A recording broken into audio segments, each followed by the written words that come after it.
Alrighty. Today we're going to address Ryker rattle. Basically, let me walk you through the diagnosis. Sit here, start bike, ride bike, hear rattle.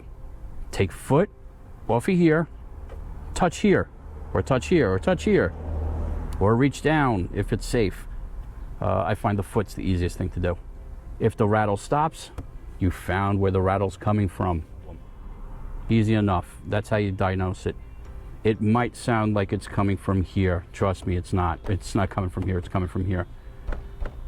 You know, yeah, you can get some, but that's that. This is distinctly different.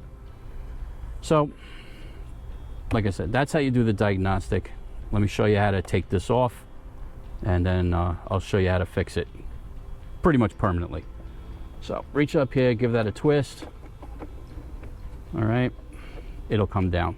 First things first, make sure that this little cup is, there's a lip, half a lip. Make sure the half a lip is on this side. Okay, then just come down here and just pop that off. This will come down. You'll see that this is longer than this side. So just reach in there, just give it a little pull. It'll pop out. Okay, twist and it comes off. All right, easy cheesy lemon squeezy. Okay, obviously make sure you clean this crap off. All right, because this dirt, it will wear out the plastic. Not that this particular part gets taken off and on too often. Okay, now I'll show you how, well, you know what, since I'm already out here, I'm just going to show you how to reinstall it, because some people don't get it. Okay, pop in that side, right? Come over here, see that pin? Push the pin in, and it's just slide into its little hole. Grab this. This is something I added, don't pay any attention to that. Boink, done. Okay, make sure you didn't take out that filter. Okay, make sure that that's straight, and then just close your clamshell and give that a turn until you'll feel it. Like I said, when you do this, it's easy because you're doing with two hands. Don't try to do this and record yourself. Get it in there, boink. You'll feel it kind of click, and it won't turn anymore. All right, give it a tap, give it a tug. Okay, so that's how you take this off and on. And let's go to the other side, because that's pretty much easy too. All right, so now we're on the other side. This one, just as simple as that one. There's a clip here, there's a clip here. Just pull down. You'll feel a little tab. Pull down. Okay. I gotta do this with, okay, just bear with me. Lift it up. Okay. Clips it down here. It sits on this ledge. Okay, that's it. This little lip right here hooks onto that little ledge. Come in here, clean it out, do an inspection. This thing does rattle on its own. You hear that? It rattles. It's in there. Gotta take all this off to get to it. We're not doing that. Okay, so that's how you take it off. Once you've done your mods, this is how you put it back on. Hook this onto that. Horse, weird. Okay, so now once again doing this. Okay, there we go. So it'll hang on there securely, then come back down here. Okay, boink, boink. Give it a tap, give it a tug. Okay, so this rattling you're gonna hear and see is coming from inside. Okay, this has to come off, this has to come off. You have to get in here. There's like 4 bolts. You're gonna need washers, probably extra rubber, maybe some foam. I haven't done that. I did see a video on it, but that's not ultra complicated, but you gotta do a lot more work. Okay, the 2 intakes are off the trike. there's two different approaches to this. These were already done, and I'll give you the pros and cons of both. Okay, so the only tool you're going to need for this entire installation is a T15. Right, I think you maybe see that. Maybe see that. I don't know. Whatever. T15 torch. That's it. And I got this. What is this? Permatech Ultra Black gasket maker, oil resistant. That's the tool and the stuff you need.